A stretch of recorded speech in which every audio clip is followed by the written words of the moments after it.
Avis vascular centre మన దేశంలోనే the best varicose vein hospital.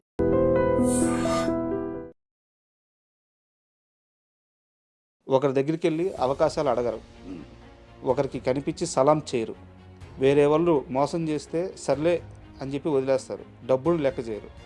ఈ ఇండస్ట్రీలో ఇలాంటి మనస్తత్వంతో ఇంత అమాయకంగా ఎలా నెట్టుకు రావాలనుకుంటున్నారు? నేను నమస్తే పెట్టినా కూడా నన్ను దేకలే అనమాట. డబ్బులు ఇవ్వకపోతే ఇప్పుడు నాకు ఒకసారి అడుగుతా, 2 సార్లు అడుగుతా, 3 సార్లు అడుగుతా. రాజమౌళి గారిని చాలా ఎర్లీ స్టేజ్లో చూసిన వ్యక్తి మీరు. సీరియల్స్ చేసేటప్పుడు రాజమౌళి గారు ఎలా ఉండేవారు, ఆ కథ ఎలా ఉండేది? చూస్తారు అంతే. 2 నిమిషాలు ఉండాలి డ్రెస్ చేసుకొని అంటాడు, అంతే అంతే. మీ కెరీర్లో మీకు పడ్డ సినిమా ఛత్రపతి. ఛత్రపతి షూటింగ్ అప్పుడు ఆల్మోస్ట్ చనిపోబోయారు. ప్రభాస్ గారు గట్టిగా పట్టుకోవడం వల్ల ఆ టైంలో ఆయన శేఖర్ని వదలకూడదు అని ఒక నిర్ణయించుకొని చాలా బలం ఉపయోగించి పట్టుకోవడం వల్ల బతికారు. 30 కిలోమీటర్లు 40 కిలోమీటర్ల లోపల ఉన్నాం సముద్రంలో. ఎడ్జ్ అనేది కనిపించద్దు మనకి. లెగ్స్ పట్టుకున్నాడు, జారింది, ప్యాంట్ పట్టుకొని అస్సలు వదిలట్లే. ఆఖరికి జారిపోయేసరికి తప్పని ఇట్లా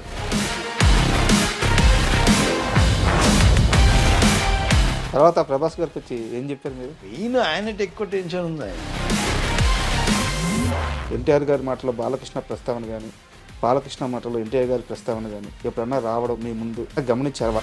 ఉన్నది ఉన్నట్టు చెప్పండి సార్. మీకు ఫస్ట్ ఆఫ్ ఆల్ కూడా చెప్తా,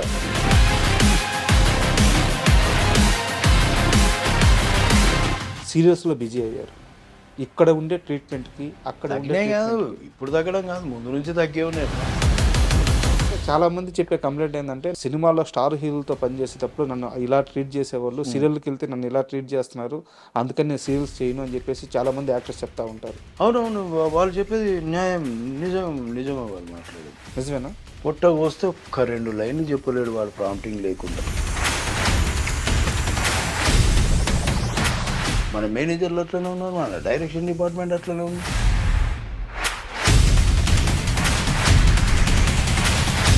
వాడు రాగా సార్ చెప్పండి సార్.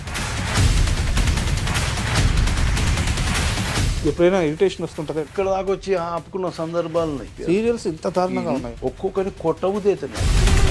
ఒకసారి సెట్లోంచి వెళ్ళిపోతున్నాయి తెలుసా.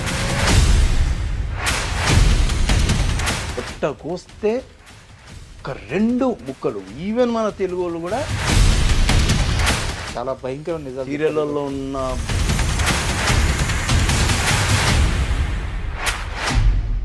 కీర్తి భట్ ఇప్పుడు ఎలా ఉంది రిలేషన్? నేను ఏదో నెగిటివ్గా చెప్పినా నేను ఆ పిల్ల గురించి అని ఏదో క్వశ్చన్ చేసింది. లేదమ్మా, నేను ఒకసారి ఫోన్ చేసి అడిగింది. ఫోన్ చేసింది.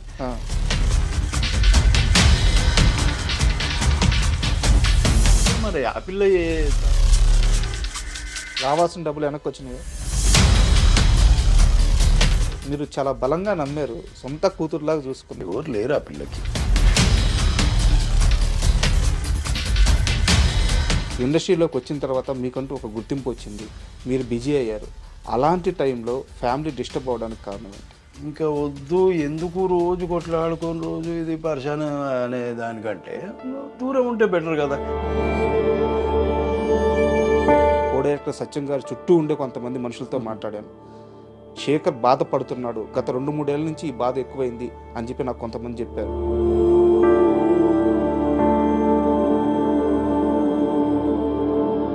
కొడుకు కోసమైనా ఇక మీరు మారాలైతే. మారేది ఉంటుంది ఇప్పుడు.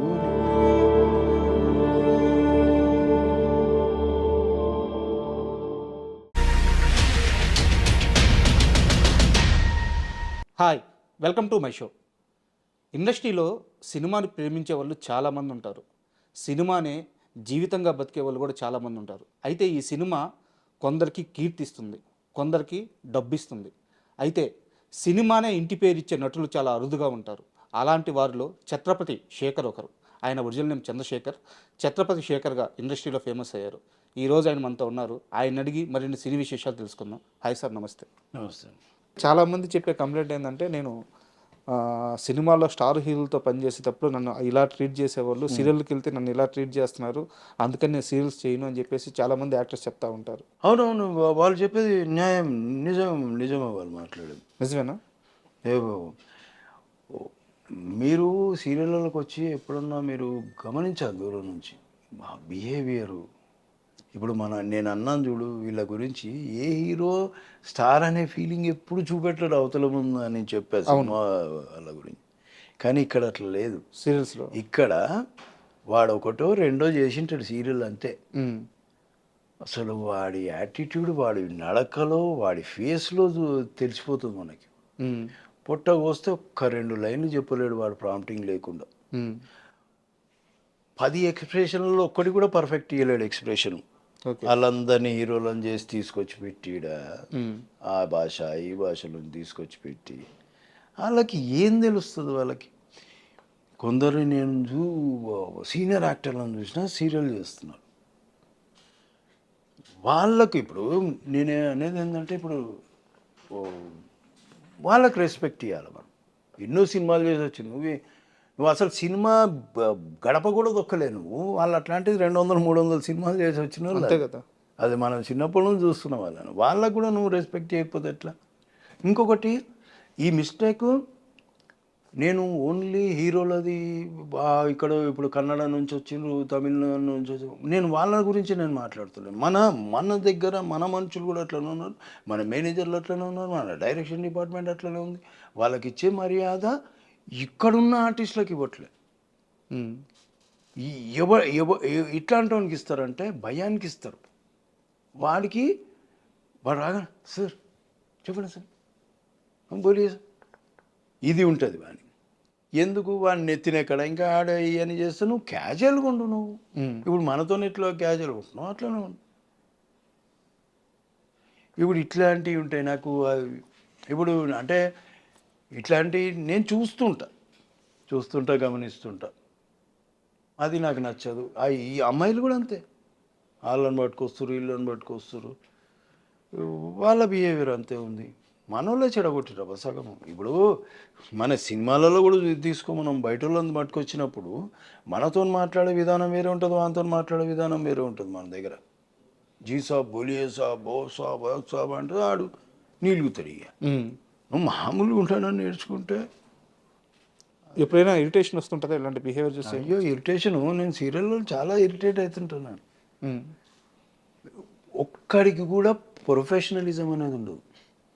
మనం సినిమాలు చేస్తుంటే ఒక సీన్ కోసము వన్ మోర్లు ఆర్టిస్టులు ఇన్వాల్వ్ అయ్యి డిస్కస్ చేసుకొని, అరే నువ్వు ఇట్లా కూర్చో నేను ఇట్లా, నీలా బాడీ లాంగ్వేజ్ దగ్గర నుంచి ఇంత హోంవర్క్ చేస్తే వాళ్ళ దగ్గర ఏముంటుంది?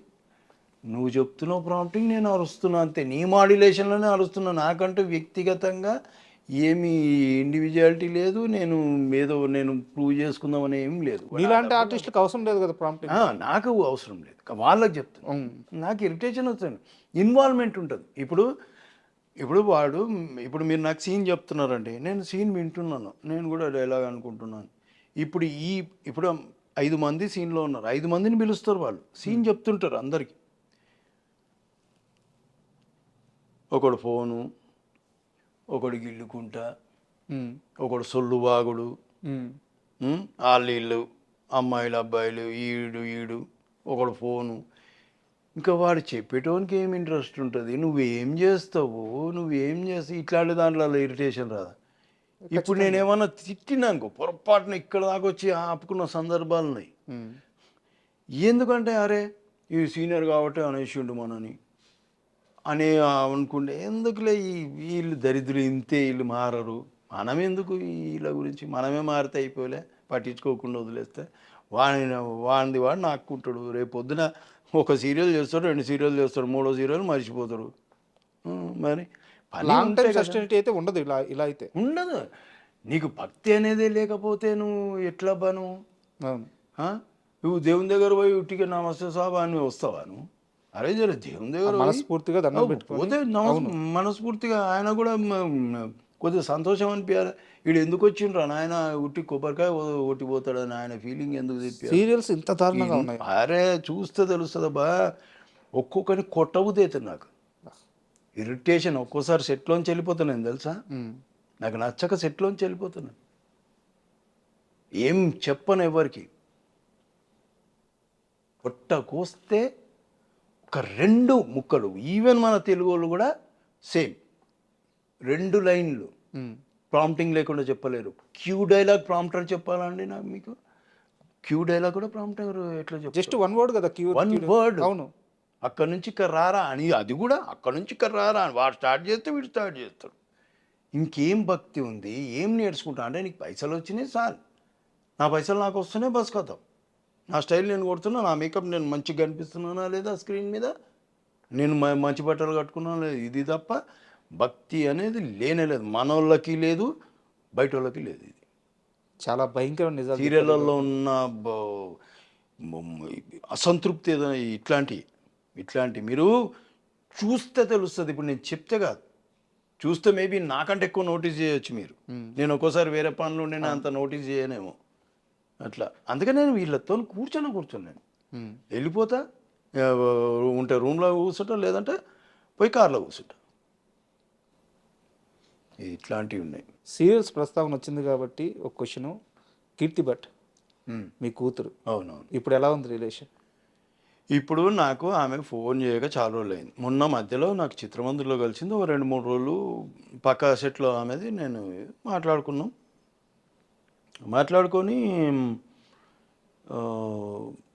ఇంతే. దాని తర్వాత మళ్ళీ ఏదో ఇంక తర్వాత నుంచి ఇంకా ఫోన్లు ఏం లేవు. నేను అప్పుడే ఏదో ఇంటర్వ్యూ వచ్చింది, నేనేదో నెగిటివ్గా చెప్పినా నేను ఆ పిల్ల గురించి అని ఏదో క్వశ్చన్ చేసింది. లేదమ్మా నేను ఒకసారి ఫోన్ చేసి అడిగింది, ఫోన్ చేసింది.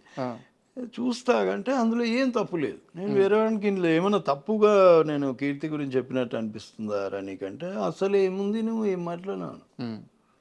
దానివల్ల ఏదో మరి ఆ పిల్ల తనకు మరి ఎందుకంటేందో తెలియదు, కొద్దిగా బాధపడ్డట. సరే ఒకసారి మాట్లాడినాం, 2 సార్లు మాట్లాడినాం, తర్వాత నేను మాట్లాడలేదు. ఆ పిల్ల యాక్చువల్గా ముందే అలిగింది, వాళ్ళ ఎంగేజ్మెంట్ జరిగేటప్పుడు నేను వెళ్ళలేకపోయినా, పోలేదని అలిగింది. తర్వాత మొన్న మాటలు వచ్చి మళ్ళీ ఈ మధ్యలో నాకు ఫోన్ ఏం లేదు. మరి ఇంకా నేను కూడా ఏమి ఫోన్ చేయట్లేదు. వాళ్ళు రావాల్సిన డబ్బులు వెనక్కి వచ్చినాయి? నేను అడగలను, నేను అడగలేదు. మరి ఫోన్ చేశారు, నా గురించి నెగిటివ్గా మాట్లాడారు, సో ఇద్దరు మీకు రావాల్సిన అమౌంట్ మీకు ఇస్తానని చెప్పి అటు సైడ్ నుంచి కూడా లేదు. అవి రావు, అట్లాంటి మాటలు ఎందుకు వస్తాయి, ఇట్లాంటివి వస్తాయి.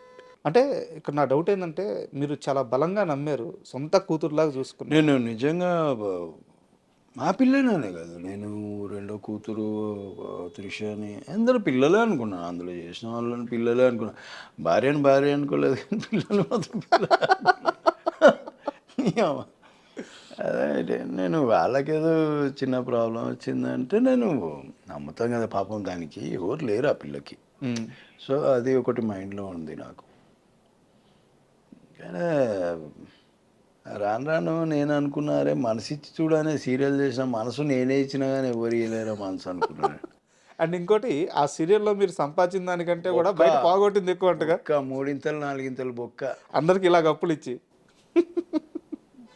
అప్పులు కాదు, అదే తిరిగి అడగరుగా. ప్రింటింగ్ మీడియం ఉన్నట్టు నేను వెనక ముందు, అందుకే అది ఇంతకుముందు కూడా మనది ఆఫ్లో ఉండిపోయింది. పైసల గురించి అస్సలు ఆలోచించా, అదొకటి బాధ, అదొకటి ప్రాబ్లం.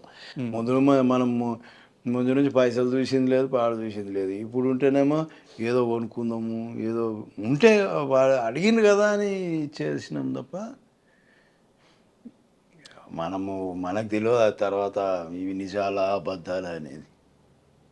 ఇప్పుడు తన పట్ల మీ అభిప్రాయం ఎలా? ఇప్పుడు ఇది విన్నా కూడా మళ్ళీ ఫోన్ వస్తుంది నాకు. హలో నాన్న, నువ్వు నా గురించి తప్పుగా చెప్పు. నేను అసలు ఇలా ఫోన్ ఎత్తడం మానేసిన. కాదు, ఇప్పుడు మీ అభిప్రాయం ఎలా ఉంది? తను సరే తన పాత్రలో తను వెళ్ళిపోయింది, ఎక్కడున్నా హ్యాపీగా ఉంటే చాలు అనుకుంటున్నారా, లేకుంటే అసలు మనకు సంబంధమే లేదు, మనకు అవసరం లేదు అనే ఒక అభిప్రాయం? అట్లా అనుకోలేమబ్బా, అట్లా అనుకునే మనస్తత్వం ఉంటే బాగుపడేటో అట్లా ఏమో అనుకోలేను. కానీ ఫోన్ లేదు మంచుకుండాని ఏదో ఒకటి, కానీ తిక్క పనులు చేయకుండా పని ఏదో సిన్సియర్గా చేసుకుంటా, 2 సీరియల్ చేసుకుంటా బతుకుతే మంచిది, ఒకరి మీద డిపెండ్ కాకుండా. బస్ అంతే, అదే అనుకుంటా. ఇంక ఇప్పుడు దాకా కాస్త సీరియస్ టాపిక్స్ అని సరదాగా ఒక 2 సరదా క్వశ్చన్స్ అడుగుతాం. బిగ్ బాస్ చూస్తారా? చూడండి, ఛాన్స్ వస్తే చూస్తోని తెలుగు చూడు. ఛాన్స్ వస్తే వెళ్తారా? నేను అస్సలు అమ్మో దండం. బిగ్ బాస్ అనే దానికి అసలు దరిదాపులో కూడా ఏంటి అంటే ప్రాబ్లం ఏంటి? అన్న నేను పోతే 1-2 రోజులలో బయటకు వచ్చేస్తా పోయినా. ఎందుకంటే ఆడ ఊగే ఇట్లా అట్లా ఇంత బుర్ర పెట్టలేను నేను, తెలివితేటలు అంతా ఉపయోగించలేను. ఇట్లా ఉండాలి అట్లా ఉండాలి అట్లా ఉండాలి, నాకు ఎట్లుంటే అట్లా ఉంటా, ఎట్లా మాట్లాడాలనిపిస్తే అట్లా మాట్లాడతా. ఏదో ఇప్పుడు మీతోనే ఏదో అప్పుడప్పుడు మంచిగా మాట్లాడుతున్నా కానీ నాకు వచ్చేది నా భాష అలాగూ, నేను మాట్లాడేది ఆ తెలంగాణ. ఇట్లా నేను వాళ్ళతోని ఇమ్మడలేనబ్బా. వాళ్ళు అంటే నాకు వాళ్ళు ఎట్లా కనిపిస్తారు అంటే అక్కడ కనిపిస్తుంటారు దేవతలు దేవుళ్ళ లెక్క కనిపిస్తుంటారు నాకు వాళ్ళు. అంటే అంత పాషు మనం ఇక్కడ మనం అనుకుంటా కానీ వాళ్ళని చూసినాక మనం చాలా పాష్ అనిపిస్తుంది. వాళ్ళ లోపల చూసినాక, కొందరిని చూసినాక మనం చాలా పాష్గా అనిపిస్తుంది. ఫస్ట్ టైం అట్లా అనిపిస్తుండే, ఇప్పుడు సో బిగ్ బాస్కి అయితే వెళ్ళరు. Hey big boss. And second question sir, cricket ఇండస్ట్రీలో క్రికెట్ అంటే బాగా పడి చచ్చిపోయే వాళ్ళు చాలామంది ఉంటారు. అందులో శేఖర్ టాప్లో ఉంటాడని చెప్పి అంటే మేము టీవీ 4 బ్యాచ్లు తయారు చేసిండ్రు, గ్రీన్, ఎల్లో, బ్లూ, ఆరెంజ్ అని. ఓ 40 మంది 45 మంది ఓవరాల్ 50 మంది అప్పుడప్పుడు ఆడేటోళ్ళు. గ్రౌండ్ బుక్ చేసుకొని ఒక 4 టీంల మధ్యలో ఈ టీం ఫైనల్కి వచ్చింది, ఫైనల్ ఆడి అట్లాంటి పెట్టిండ్లే చేసిండ్రు. ఇప్పుడు ఆ జోష్ తగ్గింది. ఇప్పుడు మేము కూడా పోతలేము, అప్పుడు బాగా పరిగెత్తటోళ్ళం, అప్పుడు మంచి ఎక్సర్సైజ్ ఉంటుంది, ఇప్పుడు మరి తగ్గిపోయింది. అండ్ తెల్లవారుజామున 3 గంటల దాకా 4 గంటల దాకా తారక్, రాజమౌళి, మీరందరూ క్రికెట్ ఆడేవాళ్ళంట. అది అది ఎప్పుడు మేము ఎప్పుడన్నా 3-4 అవుతుంది, మేము ఇంటికి వచ్చేసరికి 6. మళ్ళీ ఇవి కూడా ఉంటాయి కదా మావి, అది పక్కా. మేము స్టార్ట్ చేసేది 8 గంటలకు అబ్బా. ఒక మ్యాచ్ ఆడాం మేము, 2 మ్యాచ్లు ఆడతాం. నువ్వు గెలిచినావని నేను మళ్ళీ ఆడతావా. కెప్టెన్స్ ఎవరు? కెప్టెన్స్ ఎవరు? తారక్ ఇటు మా సైడు, అటు సారు రాజమౌళి గారు. ఇద్దరి మధ్య ఎప్పుడన్నా వాదులు ఆడుకోవడం సరదాగా అయినా సరే? వాళ్ళు సరదాగా సీరియస్ అవుతాయి. సీరియస్గానా? సీరియస్గా ఉంటాయి మ్యాచ్. అయ్యే బాగా క్రికెట్ గేమే ఇంకంతే. ఆడ తర్వాత ఇక ఎవరి ఇదేం లేదు ఆడ కంపల్సరీ అంతే. ఎన్టీఆర్ గారు బ్యాటింగ్ బాగా చేస్తారా, బౌలింగ్ బాగా చేస్తారు? బ్యాటింగ్ చేస్తారు, ఓపెనింగ్ వెళ్తారు. ఇంకా రాజీవ్ వాళ్ళిద్దరు ఓపెనింగ్, లేదంటే నేను తారక్ వెళ్తాం ఒక్కోసారి ఓపెనింగ్. ఓకే. మళ్ళీ మన అలీగారి బ్రదరు ఆ పిల్లోడు, మేము వెళ్తాం. మ్యాక్సిమం మేము ఆడితే ఓపెనింగ్ నేనే వెళ్తా, లేదా అంతే అట్లా ఉంటుంది కొద్ది. 2 మ్యాచ్లు అయితే ఇంకా ఆ మ్యాచ్లు అవ్వగానే రాలేము కదా, ఆ మధ్యలో డిన్నర్ బ్రేక్ ఒకటి. అవును. ఓకే, మళ్ళీ మ్యాచ్ కాగానే రాదు కదా, మళ్ళీ డిస్కషన్. నువ్వు ఆ క్యాచ్ కొట్టలేను, అట్లా ఊరుకోలేను, ఈ బ్యాట్ ఇట్లా కొట్టేది, ఈ డిస్కషన్ మళ్ళీ 1-2 గంటలు ఉంటుంది. మళ్ళీ ఈ లోపల తెల్లారుతుంది కథం. పక్కలో షూటింగ్ లేకపోతేనే పెడతారు కదా. ఓకే. అవి ప్లాన్ చేసుకొని పెడతారు. సాటర్డే పెట్టేస్తారు, సండే ఎట్లా ఉండవు కదా, అట్లా చేస్తారు. అండ్ ఫైనల్గా సార్, ఇన్నేళ్ళ ఈ జర్నీ తర్వాత నేను మారాల్సిన అంశాలు నాకు తెలుస్తున్నాయి, మారలేకపోతున్నాను, త్వరలో మార్చుకుంటాను అనే అంశాలు ఏమన్నా మీకున్నాయా? మనకున్న బలహీనతలు ఏముంటాయి, సిగరెట్ అట్లాంటివి. ముందాగుతారా? అవి మందు మానేసి. అది ఎన్ని సంవత్సరాలు అవుతుంది? నేను 18 years ముందు తాగేటోడిని, 18 years మానేసిన. మళ్ళీ మొన్న 7-6 years నుంచి తాగిన, మళ్ళీ మొన్న మానేసిన. వాళ్ళు సిగరెట్లు అయితే అది అనుకోవాలి. ఇంకా ఇది సోంబేరితనం ఉంది కదా, ఇది మా అయ్యి ఎట్లా మారదు. ఇక నేను ఒకటే అనుకున్నాం, ఎట్లున్నాం అట్లున్నాం రానైనా పోనీ బండి నడవని. సరే ఏంది ఇప్పుడు ఏడ మార్చుకుంటూ కూర్చోవాలి మనం, సరే మారదాము, ఏడ మారాలి. నేను ఇప్పుడు మీకు సీరియల్లో చెప్పినప్పుడు నాకు మెంటల్ వస్తుంది అన్నా కదా, అది మార్చుకోలేరు. అది వస్తుంది, అది నేను మార్చుకోవాలా అన్నే. ఇప్పుడు నాకు కోపం ఎందుకు వస్తుంది, ఈ కొడుకులనే అబ్జర్వ్ చేయకపోతే అయిపోయింది కదా. అవును. వీళ్ళు ఇంతే మారనని నేను ఫిక్స్ అయిపోయాను అనుకో, నేను మారినట్టే కదా. నేను మారితే నాకు కొద్దిగా ప్రశాంతత ఉంటుంది, ఆ కొడుకులు బాగానే ఉంటారు, నాకు ఇక్కడ మెంటల్ వస్తుంది కదా. అట్లా అదొకటి మార్చుకోవాలని చూస్తా. అవతలను మారేదానికంటే మనం మారితే బెటర్. సార్ ఇంతసేపు ఇంటర్వ్యూ చేశాను, అంటే మీ వెల్ విషర్గా అడుగుతున్నాను అండ్ మీ అభిమాని కూడా నేను. మీ యాక్టింగ్ అంటే చాలా ఇష్టం. ఈ ఇంటర్వ్యూ కూడా ఏరి కోరి శేఖర్ గారిని నేను ఇంటర్వ్యూ చేయాలి అని చెప్పి ఇంటర్వ్యూ కూడా నేను పెట్టించుకున్నాను. సో నేను కాస్త చనువు తీసుకొని మిమ్మల్ని ఒక మాట అడుగుతున్నాను. ఇకపై ఇలా కాకుండా ఇండస్ట్రీలో మీకు పరిచయం ఉన్న వాళ్ళ దగ్గరికి వెళ్ళి కొన్ని మంచి అవకాశాలు సంపాదించుకొని అవసరమైతే వాళ్ళని అడిగి మళ్ళీ శేఖర్ యాక్టివ్ అవుతాడు, అద్భుతమైన పాత్రలు మళ్ళీ చేస్తాడు, నేను ట్రై చేస్తాను, ఎందుకంటే మీ యాక్టింగ్ మిస్ అవుతున్నాం మేము.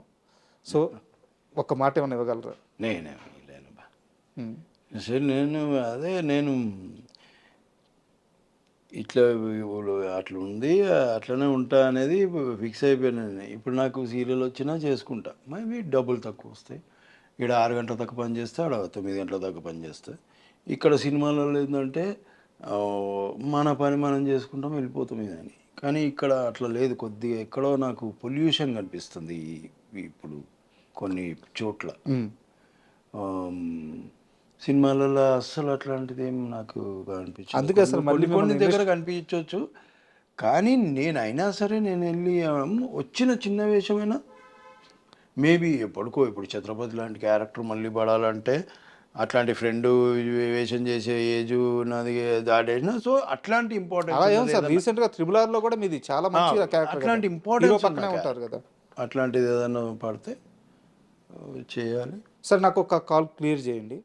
శేఖర్ సినిమాలు చేయడానికి రెడీగానే ఉన్నాడు, సీరియల్స్ వల్ల ఏం బిజీ అయ్యి సినిమా అవకాశాలు వద్దు అనట్లేదు, మీరే నన్ను అప్రోచ్ అవ్వట్లేదు, ఇది కరెక్టా? నేను రెడీగానే ఉన్నా. నాకు నేనే చెప్పినా కదా, ఏ పని వచ్చినా చేయాలి, అది మన ధర్మం, అది మన ప్రొఫెషన్ కదా. నేను అది ఇదేనేమి ఇది లేదు. కాకపోతే సినిమాలలో ఏమైందంటే ఈ యాక్షన్ పరిగెత్తడాలు, ఈ రోప్ వర్క్లు ఇవి ఉంటాయి ఫైట్. సో అవి నేను ఫస్ట్ ఇవే అడుగుతున్నా, ఇవి ఉంటే కొద్దిగా ప్రాబ్లం. ఎందుకంటే నేను కొద్దిగా నేను ఒకసారి పడి ఫిల్మ్ సిటీలో కొద్దిగా ప్రాబ్లం వచ్చేసింది నాకు. సో అవి మళ్ళీ చేయలేను. ఒకవేళ నేను పరిగెడతా చేస్తా, కానీ 1 మోర్లు కాకుండా ఉంటాయి, అవి కష్టం. అది అంటారు 1 మోర్లు కాకుండా ఉండవు. సో అట్లాంటి దానివల్ల కొద్దిగా నేను కూడా ఏదైనా మంచి క్యారెక్టర్ ఉంది ఇట్లాంటివి లేవంటే చేస్తా, అట్లాంటివి చేస్తున్నా. అది అడుగుతున్నా ముందు. అట్లా కొన్ని వస్తాయి, కొన్ని పోతాయి. దీంట్లో కూడా ఏదో ఉండే మన సన్నీ డియోల్ది, మల్లేని గోపిచంద్ గారిది కూడా. ఆయన కూడా పాపం ఎప్పుడు సినిమా తీసినా ఏదో ఒక వేషం చెప్పడానికి ట్రై చేస్తాడు. అందులో కూడా ఏదో చెప్పాను, కానీ కొద్దిగా నాకు ప్రొడక్షన్ వైజ్ నాకు వర్కౌట్ కాలేదు పేమెంట్. ముందు నేను అడిగినా వాళ్ళు అట్లా ఇవ్వమన్నారు, సరే నేను చేయను అని చెప్పిన. అదొకటి, ఇంకోటి ఏదో వదులుకున్నా. అట్లా ఇంటర్వ్యూ క్లోజ్ చేసే ముందు లాస్ట్ క్వశ్చన్ సార్, ఫైనాన్షియల్గా చంద్రశేఖర్ ఎలాంటి పొజిషన్లో ఉన్నారు? కంఫర్ట్గా ఉన్నారా? ఆర్థిక ఇబ్బందులు ఉన్నాయా? లేదు, కంఫర్ట్గానే ఉన్నాను. నాకు అంటే ఎవరిని అడగకుండా బాగానే. అంటే మీ పిల్లల వాళ్ళ ఖర్చులు కానీ వాళ్ళందరూ బాగున్నారు. వాళ్ళ మమ్మీ జాబ్ చేస్తుంది యూఎస్లో, నా కూతురు జాబ్ చేస్తుంది, వాళ్ళు హ్యాపీగా ఉన్నారు. మీ దగ్గరికి ఎప్పుడు వస్తారు? బాగున్నారు. మీ దగ్గరికి ఎప్పుడు వస్తారు వాళ్ళు? ఎప్పుడన్నా వాడు వస్తాడు, ఆమె యూఎస్లో ఉంటుంది కాబట్టి ఆమె సేమ్ నా టైప్ బాగా మూమెంటం, వాడు కూడా మూమెంటం. కానీ వాడికి కొద్దిగా నేనంటే ఇప్పుడు ఎంత ఏజ్? బాబు ఏజ్ ఉంటాడు 25 దాకా ఉంటాడు. పక్కగా ఉంటాడు. ఏదైనా వేషం ఉంటే మంచిది, ఎవరన్నా మనకు తెలిసిన వాళ్ళు ఉంటే ఏదైనా మనకి దారి దొరుకుతుందేమో అని చూస్తాం. ట్రై చేస్తున్నాడు సినిమాల్లో? ట్రై ఏం చేయట్లే. వాడు ముంబైలో ట్రైనింగ్కి వెళ్ళొచ్చిండు, ఇక్కడ ఏం వేషం పడలేదు. అంటే కొద్దిగా వాడు ఏదైనా మనమే మంచిది ఏదైనా ఉంటే ఎవరన్నా ఇవ్వగలిగితే ట్రై చేస్తున్నాం, చెప్తా వాళ్ళకి. అట్లా కొడుకు కోసమైనా ఇక మీరు మారాలైతే? మారేది ఏమి ఉండదు, మారేది ఏమి ఉండదు. మారేది ఏముంటుందబ్బా? ఇప్పుడు నేనేమో ఎవరికన్నా అన్యాయం చేసి ధర్నాలు చేస్తుంటే మారాలని లేదు, ఏం చేస్తలేను. నా మాన అనేది నేను ఉంటున్నా. ఇవి లేవు హుషారు లెక్కలు ఇవన్నీ. Hello sir, happy birthday, happy Sunday, ఇవన్నీ ఏం లేవు. ఓ కోట్లు పెట్టి మంచి మంచి మెసేజ్లు అవి అట్లాంటివి ఏం లేవు టచ్లో. అండ్ ఫ్యూచర్లో మీరు ఏదైతే జరగాలి అనుకుంటున్నారో, మీ లైఫ్ ఎలా ఉండాలి అనుకుంటున్నారో, చాలా కంఫర్ట్ లైఫ్ లీడ్ చేయాలని, మళ్ళీ యాక్టర్గా మీరు బిజీ అవ్వాలని మనస్ఫూర్తిగా కోరుకుంటున్నాను. And thank you.